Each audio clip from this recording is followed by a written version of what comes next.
professor with the College of Social Sciences and International Studies at the University of Exeter in the UK, director of the university's European Centre for Palestine Studies, and co-director of the Exeter Centre for Ethno-Political Studies. He has been called Israel's most courageous, principled, and incisive historian. His book, The Ethnic Cleansing of Palestine, is essential and definitive reading for anyone who wants to understand the roots and essence of the nature and role of Israel. He's just made this message for us today. His book is available in the lobby, as is the book, The General Son by Nico Pellet. Please give it your full attention. Hello everybody, my name is Ilan Pappe. I speak to you from the north of Israel and Palestine. I teach at some new venue at the University of Exeter in the United Kingdom. I would like in the next 7 minutes to provide a historical context of the present carnage in Gaza, one that encounters the historical narrative that has been produced by Israel and is being accepted, it seems still, by the mainstream media in the West, by the political leaderships there and by some sections of the mainstream academia. In order to counter this narrative, one has to look at 2 historical backgrounds that would enable us to contextualize the present wave of violence in a wider and more appropriate context. The more immediate and relevant past goes back to April and May this year. In those months, it became clear that the Palestinian Authority in the West Bank has decided to abandon, at least temporarily, its full support for the failed diplomatic process based on the Oslo Accord principles, and not to be captivated anymore within the discourse and demands of the American Peace Initiative and the Quartet's principles for a solution in Israel and Palestine. Instead of participating again in a futile round of talks, the Palestinian Authority has decided to try and form once more a unity government with Hamas, and decided to go unilaterally to the United Nations and other international organizations in order to demand their attention and their reference to the situation in Palestine on the basis of the human rights and civil rights agenda, and judge Israel according to these yardsticks, and not to accept the paradigm party that claims that there are 2 conflicting parties that need international mediation, but rather oppressed parties that need the world's assistance. This initiative was regarded by Israel as a very dangerous development, and when Israel was faced with dangerous developments in its eyes, it uses all its military might, and we know it is the strongest military power in the Middle East. It is not using it this time against divisions of tanks, conventional armies, non-conventional armies, but against mainly civilian population that has very little means to defend itself. Israel was looking for a pretext to launch its initiative to destroy these new moves employed by the Palestinian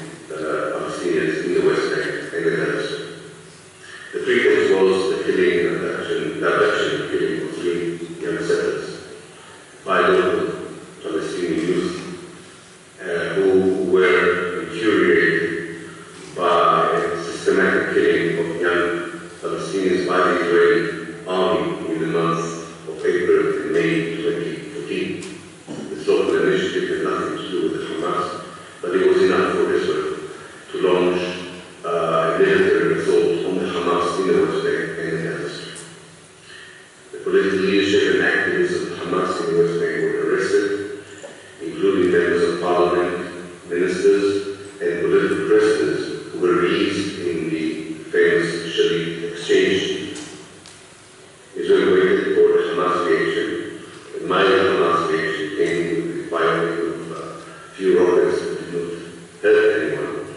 But this was enough for Israel to take the initiative further and use military might that is aimed to defeat conventional armies of states and not an urban society crammed into one of the world's most densely populated area at the size of a middle city in the United States. But there's a wider historical context for what I termed elsewhere the genocidal policy by Israel against the Palestinians in the Gaza Strip. The wider historical perspective takes us back to 1967, when Israel occupied the West Bank and the Gaza Strip.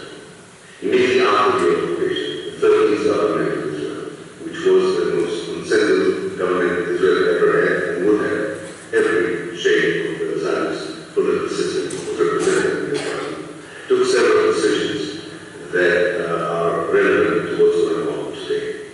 The first decision was not to expel 1.5 million Palestinians that lived in the areas Israel occupied in 1967.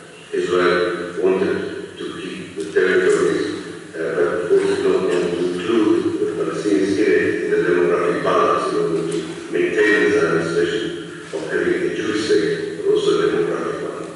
In 1948, in order to achieve that vision, Israel expelled almost 1 million Palestinians, and only then in elections, the democratic elections, to find out what the majority of the people wanted after the majority of the people were actually expelled. In 1967, it was decided not to do that again because of the public opinion, because the army was fatigued, and because it was clear that they were trying to expel and the population was already expelled. The second decision was that the territories, the West Bank, maybe some was thought in that way, but Gaza would forever be under Israeli control. That did not mean that Israel should not participate in the peace charade and declare its readiness to negotiate over the West Bank, but in practice, all the ministers agreed that Israel should establish irreversible facts on the ground in the West Bank and in Gaza, that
live in open prison to start forever.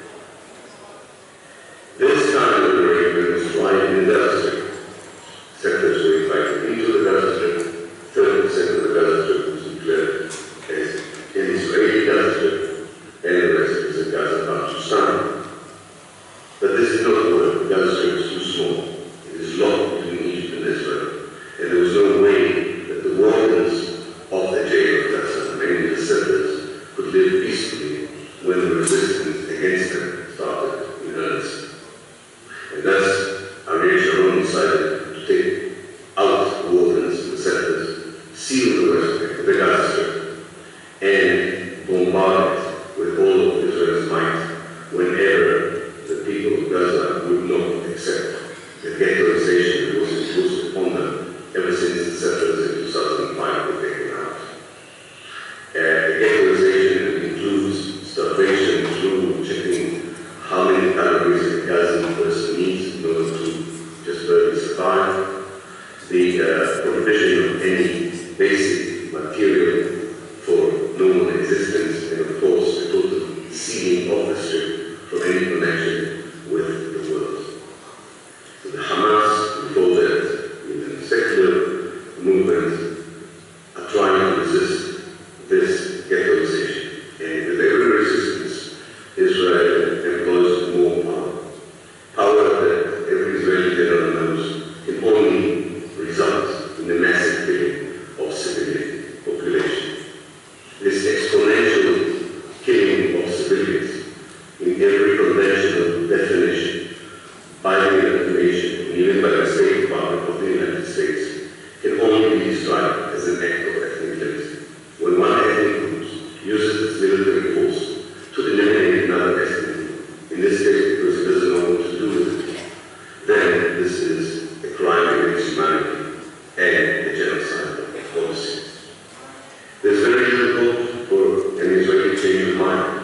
The Gaza Strip is in Israel's mind ever since 1967, an area that should somehow disappear out of existence.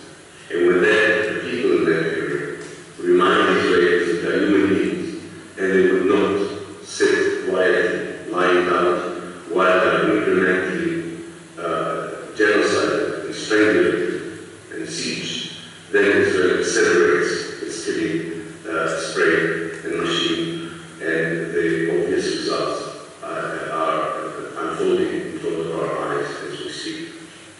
What can be done to stop it? First of all, one has to accept the ideology that lies behind these policies. And the ideology is the same one that informed the Zionist movement in the late 19th century.